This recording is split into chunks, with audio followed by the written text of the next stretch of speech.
अस्सलामुअलैकुम दोस्तों, उम्मीद है आप लोग खैरियत से होंगे। इस वीडियो में हम बात करेंगे डीप पिगमेंटेशन और हाइपो पिगमेंटेशन के बारे में। और जैसे जैसे ये वीडियो आगे बढ़ेगी आप लोगों को समझ आ जाएगी कि जिल्द का ये कौन सा ऐसा मसला है जिसकी बात हो रही है। हाइपो पिगमेंटेशन का मतलब होता है कि हाइपो हमेशा हम कहते हैं कि जब कोई चीज़ अपनी नॉर्मल जो सूरत हाल या मिकदार से कम हो तो उसको हम हाइपो कहते हैं। जैसे किसी की शुगर कम हो जाए तो हम हाइपोग्लाइसीमिया कहते हैं, किसी का ब्लड प्रेशर कम हो जाए तो उसको हम हाइपोटेंशन कहते हैं, किसी के जिस्म में सोडियम कम हो जाए तो हाइपोनेट्रीमिया कहते हैं, पोटेशियम कम हो जाए तो हाइपोकैलीमिया कहते हैं। इसी तरह से अगर आपकी जिल्द का पिगमेंट कम हो जाए, जिसकी अभी मैं बात करूंगा, तो उसको हम कहते हैं हाइपोपिगमेंटेशन। लेकिन अगर आपकी जिल्द का जो पिगमेंट है वो बिल्कुल ही गायब हो जाए तो उसको हम कहते हैं डीपिगमेंटेशन। ये पिगमेंट होता क्या है? हमारी जो जिल्द होती है उसके मुख्तलिफ रंग होते हैं। कोई बहुत सफ़ेद रंग का होता है, कोई गंदमी रंग का होता है और कोई बहुत काले रंग का होता है।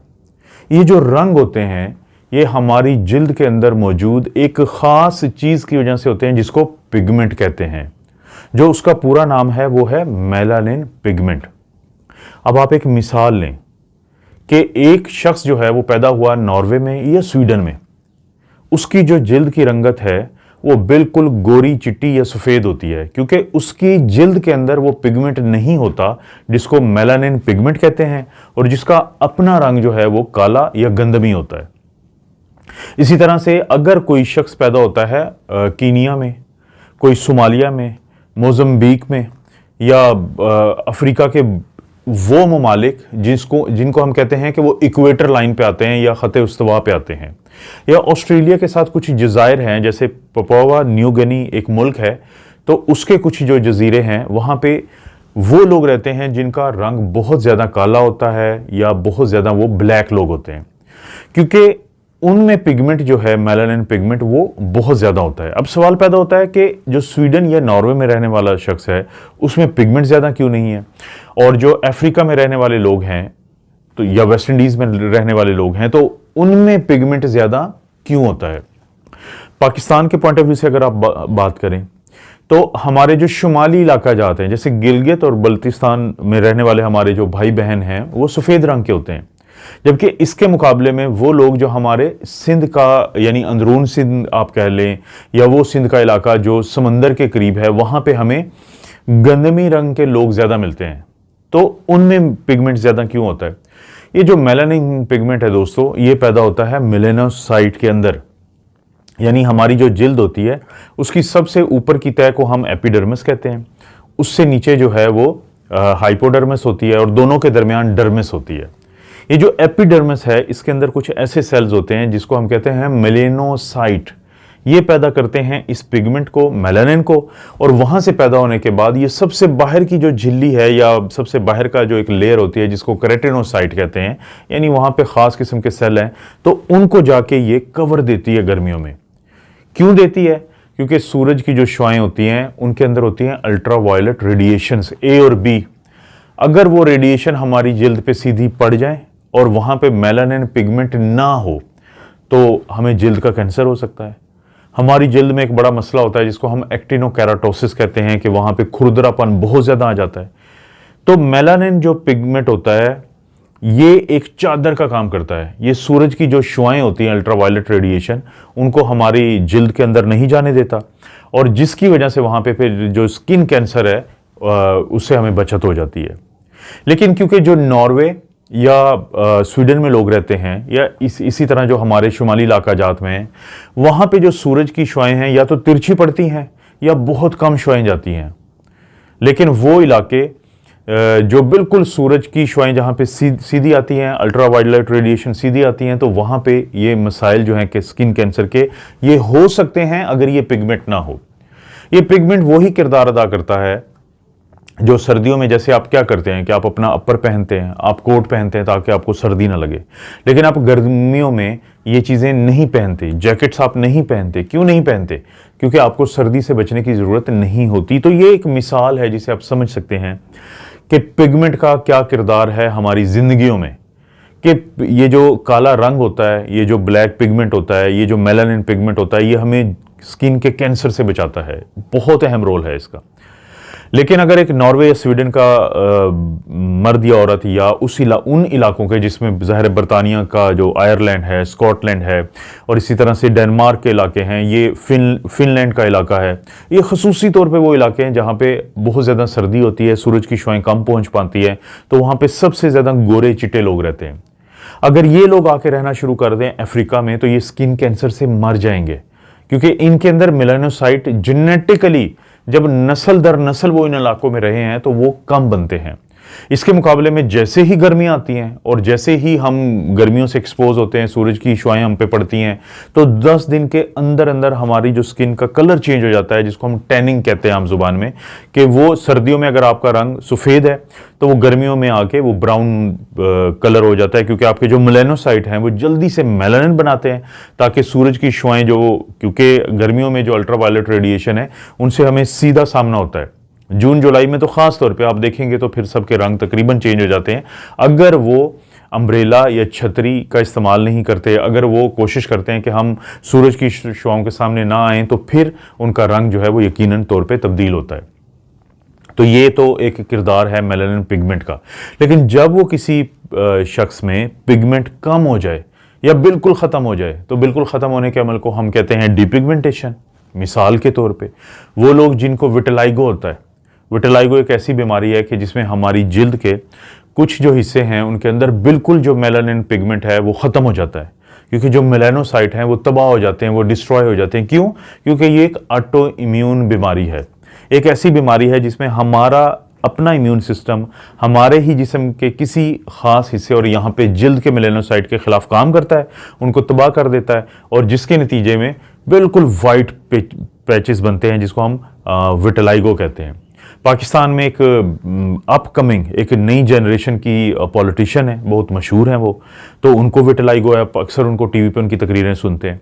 इसी तरह से कनाडा में एक बड़ी मशहूर मॉडल है, तो उसको विटिलाइगो है, वो भी आप गूगल कर सकते हैं और इमेजेस में देखेंगे तो आपको समझ आ जाएगी कि विटिलाइगो क्या होता है। विटिलाइगो में जो पैचेस बनते हैं वो बिल्कुल वहाँ पे पिगमेंट नहीं होता, डीपिगमेंटेशन है वहाँ पे। इसी तरह से एक और मिसाल जो है वो एल्बिनिज्म की है। एल्बिनिज्म में तो तकरीबन आंखें भी सफ़ेद हैं, कार्नियाँ भी सफ़ेद है, पूरी जिल्द जो है वो सफ़ेद हुई होती है। आपको कहीं ना कहीं पे आपके मोहल्ले में या कहीं शहर में नज़र आ जाते हैं कुछ लोग जो बिल्कुल सफ़ेद होते हैं, जिनके बाल भी सफ़ेद होते हैं, आंखों के बाल जो ये भवें होती हैं वो भी सफ़ेद होती हैं, आई लैशेज़, आई लिड्स, ये सब सफ़ेद होते हैं। तो उनको जेनेटिक ये मसला होता है, उनको जीनियाती ये मसला होता है कि जो एल्बिनिज्म है वो पेरेंट्स में से किसी एक की तरफ से मुंतकिल होता है, कि वो पेरेंट्स में से कोई एक जो है वो कैरियर होता है और बच्चों में फिर मुकम्मल तौर पे बीमारी शो हो जाती है। ये दूसरी मिसाल है डीपिगमेंटेशन की। डीपिगमेंटेशन की तीसरी जो मिसाल है उसको पाइबेल्डिज्म कहते हैं। पाइबेल्डिज्म में क्या होता है कि बालों का या सर के पास की स्किन का कोई खास सिर्फ एक जो हिस्सा है वो मुकम्मल तौर पे सफ़ेद हो जाता है। तो ये भी एक डीपिगमेंटेशन की एक मिसाल है। वो लोग जिनको डीपिगमेंटेशन का इशू होता है उनको हम कैसे उनका तशखीस करते हैं, इसके बाद मैं हाइपोपिगमेंटेशन का भी बता दूंगा।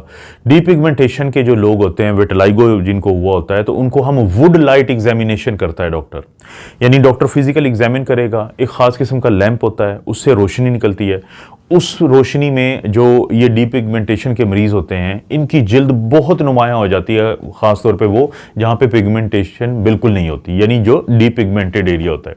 एक तो वुड लाइट एग्जामिनेशन से मुमकिन होता है, और दूसरा मुमकिन होता है कि अगर कोई बायोप्सी कर ली जाए तो उससे भी पता चल जाता है।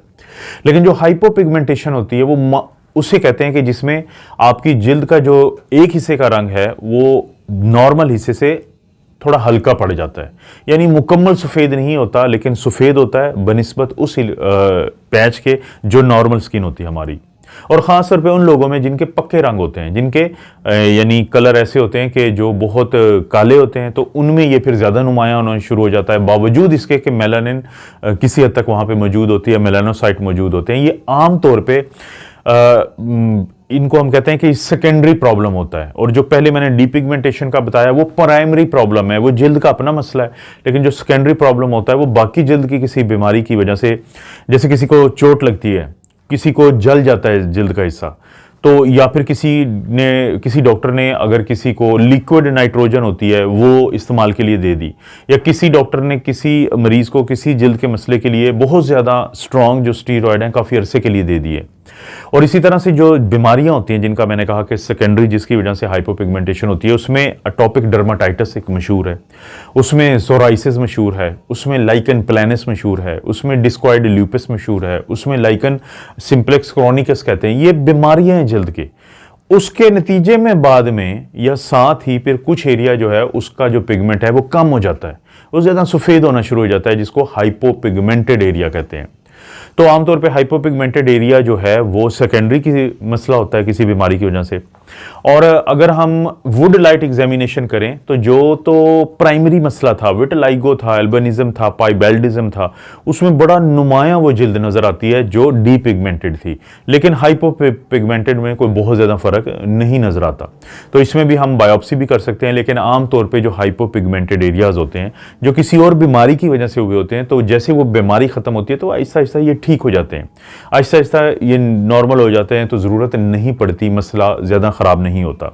प्रॉब्लम रहता है विटिलाइगो, एल्बिनिज्म और पाइबेल्डिज्म में। आप इस बात को समझें कि जो दो मैंने मिसाल दी है कि पाकिस्तान में जो एक पॉलिटिशियन है, यंग लड़की, उसको विटिलाइगो है, इसी तरह से जो कनाडा की एक मॉडल है बड़ी मशहूर, उसको है। क्या उनके पास कम पैसे हैं? उनके पास दुनिया का किसी भी किस्म का इलाज करवाने की सहूलत है, लेकिन क्योंकि ये जेनेटिक या ऑटोइम्यून मसाइल होते हैं तो इनमें आम तौर पे इलाज जो है बहुत ज़्यादा कारआमद नहीं होता। लेकिन क्या इलाज है वो मैं आप लोगों को बता देता हूँ। सबसे पहले तो ये होता है कि अगर तो वो बहुत ज़्यादा एरियाज नहीं है तो हम कॉस्मेटिकली हम चाहते हैं कि वो बहुत कम लोगों को नज़र आए, तो कुछ कैमोफ्लाज क्रीम्स होती हैं, कुछ यानी कि छुपाने वाली क्रीम्स होती हैं, वो हर जगह पे मार्केट में मिल जाती हैं, आप उनका इस्तेमाल कर सकते हैं। दूसरा, आप कोशिश करेंगे कि हर सूरत अगर आपने गर्मी में या सूरज के शुआओं के सामने आना है तो आप कोशिश करेंगे कि आप सनस्क्रीन का इस्तेमाल करें, और सनस्क्रीन वो होनी चाहिए जिसमें कम से कम SPF फैक्टर जो है, सन प्रोटेक्शन फैक्टर, वो 25 या उससे ज़्यादा हो। ये बड़ी अहम बात है। इसी तरह से बाहर निकलते हुए आप छतरी का इस्तेमाल करें, जो अम्ब्रेला होती है। अगर तो आप ब्लैक इस्तेमाल करते हैं, काले वाली जो छतरी होती है, तो 90% से ज़्यादा जो अल्ट्रावायलेट रेडिएशन है उनको वो रोक लेती हैं। लेकिन अगर आप कोई फैशन वाली रंग बिरंगी, आपको पता है कि लड़कियां खासतौर पर बड़ी पसंद करती हैं ऐसी छतरियों को, अम्ब्रेलास को, तो उसमें कम से कम 75% जो अल्ट्रावायलेट रेडिएशन है उसको ये छतरियाँ जो हैं ये रोक पाती हैं। डायरेक्ट सनलाइट से आपने बचना है, क्योंकि उससे नुकसान ये होगा कि अगर आपकी बाकी जिल्द जो है उसमें टैनिंग हो जाती है, वो ज़्यादा मजीद काली हो जाती है, तो आपके जो वाइट पैचेस हैं वो और नुमायाँ हो जाएंगे। तो उस चीज़ से बचने के लिए आपने बाकी जो स्किन का कलर है उसको भी थोड़ा सा ऐसा रखना है कि वो जो डीपिगमेंटेड एरिया है उसके निस्बत वो ज़्यादा ब्लैक एंड वाइट वहाँ पर ज़्यादा ना लगे। तो ये दो काम किए जा सकते हैं। वो लोग जिनमें 20% से कम जो उनके जिस्म की जिल्द है उसमें अगर विटिलाइगो या डीपिगमेंटेशन का मसला है तो उनको हम इम्यूनोसप्रेसिव क्रीम होती है, जैसे टेक्रोलाइमस है, तो 0.1% ये इस्तेमाल के लिए दी जाती है, तो इससे काफ़ी ज़्यादा लोगों को फ़ायदा हो जाता है। लेकिन वो लोग जिनको 20%, 25% या उससे ज़्यादा का एरिया इन्वॉल्व हो, तो आमतौर पर उनमें हम फोटोथेरेपी करते हैं। फोटोथेरेपी जो होती है उसमें अल्ट्रावायलेट रेडिएशन A भी इस्तेमाल होती हैं, और इसी तरह से एक पूवा अल्ट्रावायलेट रेडिएशन B भी इस्तेमाल होती है। और बड़ा मखसूस तरीका है वो, आपके डॉक्टर आप अपने ऑफिस में बुला के आपको समझाते हैं कि ऐसे करना है। और अगर आपको एक दफ़ा मुकम्मल समझ आ जाए तो फिर घर के लिए भी आपको कोई मशीन या कोई छोटा मोटा इंस्ट्रूमेंट बता दिया जाता है कि आपने इस तरीके से इस्तेमाल करना है। लेकिन हर सूरत कोशिश आप करेंगे कि सिर्फ मुतासरा हिस्से पर इस्तेमाल करेंगे डीपिगमेंटेड, क्योंकि अगर आप दूसरी जिल्द पर भी वो पड़ेगा तो स्किन कैंसर के खतरा बहुत ज़्यादा बढ़ सकता है। और एक होता है PUVA, जो एक फोटोथेरेपी का हिस्सा होता है कि ज़ोरालिन एक दवाई होती है जो आप मुंह में रखते हैं या आपका डॉक्टर आपको लगाने के लिए कहते हैं, और उसके बाद सुबह सुबह फिर सूरज की शुआओं के सामने एक मखसूस टाइम के लिए बैठना होता है, या फिर घर में भी आप वो जो आपको आला दिया जाएगा एक ख़ास तरीके से आप जो है वो फोटोथेरेपी अपनी करेंगे, क्योंकि ज़ोरालिन जो है वो काफ़ी ज़्यादा हेल्प कर देता है उन एरियाज़ में मेलेनोसाइट को एक्टिवेट करने की जहाँ पे कुछ ना कुछ मेलानिन के चांसेस होते हैं वापस आने के। तो फोटोथेरेपी जो है वो एक बड़ा एक अहम तरीका है। इसके अलावा कुछ लोग जो हैं डॉक्टर्स जो हैं वो स्टीरॉइड्स भी तजवीज़ करते हैं, लेकिन जैसे मैंने कि बताया कि बहुत ज़्यादा अरसे के लिए ये स्ट्रॉन्ग वाले जो स्टीरॉइड्स हैं वो नहीं लेने चाहिए, उससे स्किन के बाकी मसाइल जो हैं वो ज़रूर जन्म लेते हैं। और आखिर में ये कि जैक इनहिबिटर्स आजकल बहुत ज़्यादा मशहूर है मुख्तलिफ बीमारियों के लिए, जेनस काइनेज इनहिबिटर्स कहते हैं।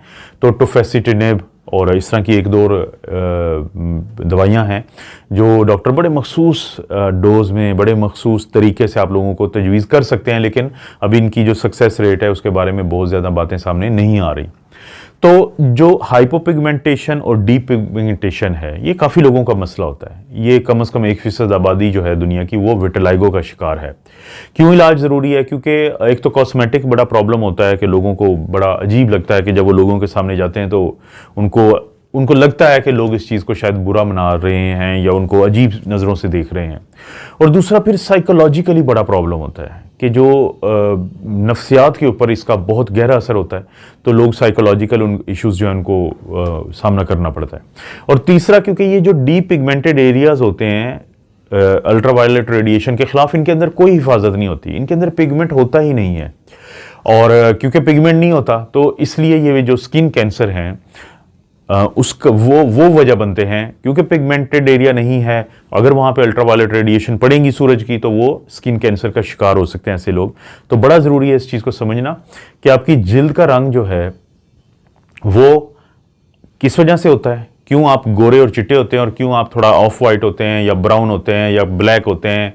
तो इसकी वजह क्या है? इसकी वजह मैंने आपको बता दी, बहुत सादा सी वजह है, लेकिन जिसकी वजह से आपको पता है कि कितने ज़्यादा पूरी दुनिया में एक फ़र्क रखा जाता है कि कलर की बुनियाद पे कि आप गोरे हैं, आप काले हैं, इसकी वजह से आपको, हालांकि ये सिर्फ और सिर्फ इसलिए है कि किस इलाके में आप पैदा हुए, वहाँ पे अल्ट्रावायलेट रेडिएशन कितनी थी, जितनी रेडिएशन थी तो जाहिर है उसके हिसाब से आपके जिल्द का रंग होगा।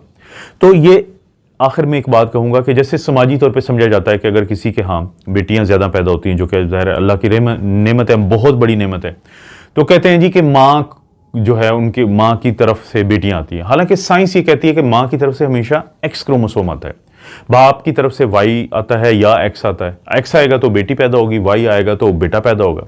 यानी अगर किसी को आप पहले तो किसी को आपको ताना नहीं देना चाहिए क्योंकि ये अल्लाह की देन होती है और बेटियों से बड़ी तो कोई नेमत और रहमत कोई नहीं है दुनिया में।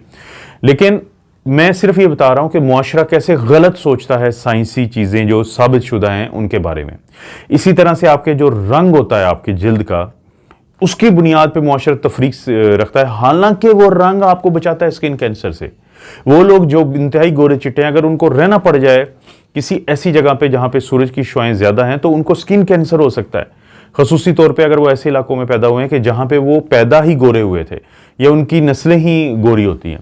तो इन चीज़ों की जो बुनियाद को, साइंसी बुनियाद को समझें और अपने जो रवैये हैं उनको भी उस हिसाब से आप तब्दील करें, ये बहुत ज़रूरी है। आप अपना और अपनी फैमिली का ख्याल रखें। अल्लाह ताला आपको और आपकी फैमिली को हर किस्म की बुराई, बीमारी और आजमाइश से महफूज रखें।